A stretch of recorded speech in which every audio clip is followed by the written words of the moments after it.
Welcome back to Rate My Rickshaw. It's the show where I rate your rickshaw. I'm Giorgio Sucralose, and today we're going to the stars. Nah, just kidding. We're going to be talking about every online community's favorite thing, gatekeeping. Seems like every community online is all about gatekeeping. And when I was growing up, I was very familiar with the gatekeep, because I went to shows and I knew skateboarders, and those were the two most gatekeepy crowds around. You know, and at the time I felt sort of victimized by the gatekeepers. I wanted in so bad. But you know, I was just a dumb kid, and it was right of them to be gatekeeping me and not allowing me through those doors because I was too young, too stupid, too naive to be allowed through. So I know if you're out there on Discord or whatever and you're being gate-kept against your favorite community, you might feel super frustrated, and that's okay. That's totally normal. But I bet as soon as you're inside that community, you're gonna be the first one to jump on that gatekeeping action. So why is it so appealing to be like, hey, you're not allowed to like the thing that I like because you don't like it for the same reasons that I like, but I'm here to tell you that you shouldn't be doing that in a social scenario,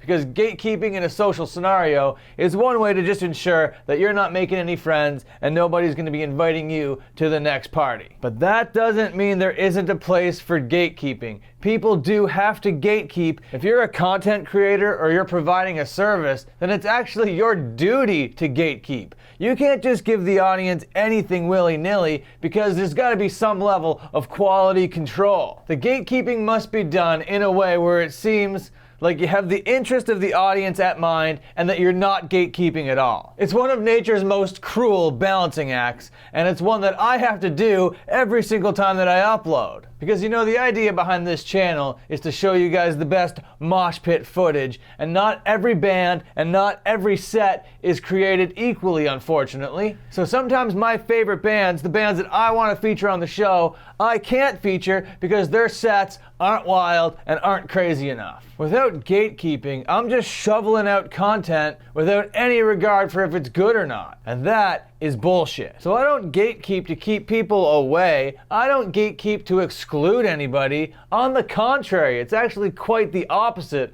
I gatekeep for the hope to be more engaging and to have more people enjoy the show. Personally, I don't care if you can name 3 songs from any band. I don't give a shit about that. What I do care about is the skill and talent that you need to have in order to make a whole bunch of people crush each other into oblivion willingly. So what I'm really trying to say is, if you're not making a product, leave the gatekeeping to the professionals. Okay, thanks so much for watching. That's about it.